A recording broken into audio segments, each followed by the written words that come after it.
മടിയുള്ള ദിവസങ്ങളിൽ ഈസി ആയിട്ട് എന്താ ഉണ്ടാക്കിയെടുക്കാൻ പറ്റുക നോക്കും. അങ്ങനെ ഉണ്ടാക്കിയതാണ് ഈ ഒരു പാസ്ത. നമ്മൾ ബോൺലെസ് ചിക്കൻ ചെറിയ ചെറിയ പീസായി കട്ട് ചെയ്തിട്ടുണ്ട്. അതിലേക്ക് ഉപ്പ്, കുരുമുളക് പൊടി, സോയാ സോസും കുറച്ച് മൈദയും കൂടി ഇട്ടിട്ട് നല്ലപോലെ മിക്സ് ചെയ്യാം. കുറച്ച് കോൺഫ്ലവറും കൂടി ആഡ് ചെയ്തിട്ടുണ്ട്. അത് നല്ലപോലെ മിക്സ് ചെയ്തിട്ട് ഇതേപോലെ കുറച്ച് ഓയിൽ ഒഴിച്ചിട്ട് ഫ്രൈ ചെയ്യാൻ വെക്കാം. ഇനി മക്രോണി ഒന്ന് വേവിച്ചെടുക്കണം. വെള്ളം വെച്ചിട്ട് അതിലേക്ക് ഉപ്പ് ഓയിൽ ഒഴിച്ചെടുത്തിട്ട് മക്രോണി ഒന്ന് വേവിച്ചെടുക്കാം. ചിക്കൻ അപ്പുറം അടുപ്പത്ത് ഫ്രൈ ആയി വന്നിട്ടുണ്ട് കേട്ടോ. അപ്പോഴത്തേക്കും ഇതാ നമ്മളെ മക്രോണി റെഡി ആയിട്ട് ഇതൊന്ന് ഊറ്റി വെക്കാം. ഇതേ പാനിലേക്ക് ഞാനൊരു പീസ് ബട്ടറും നമ്മൾ ചിക്കൻ പൊരിച്ച ഓയിലും കൂടി ഒഴിച്ചു കൊടുക്കുന്നുണ്ട്.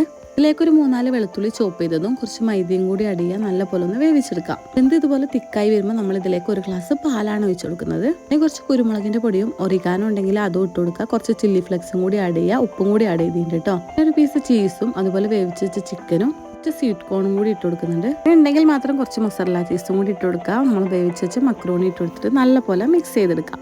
നല്ലപോലെ മിക്സ് ചെയ്തെടുത്താൽ നമ്മളെ വൈറ്റ് സോസ് പാസ്ത റെഡി. അപ്പോൾ വീഡിയോ ഇഷ്ടപ്പെട്ടാൽ സപ്പോർട്ട് ചെയ്യാൻ മറക്കണ്ട.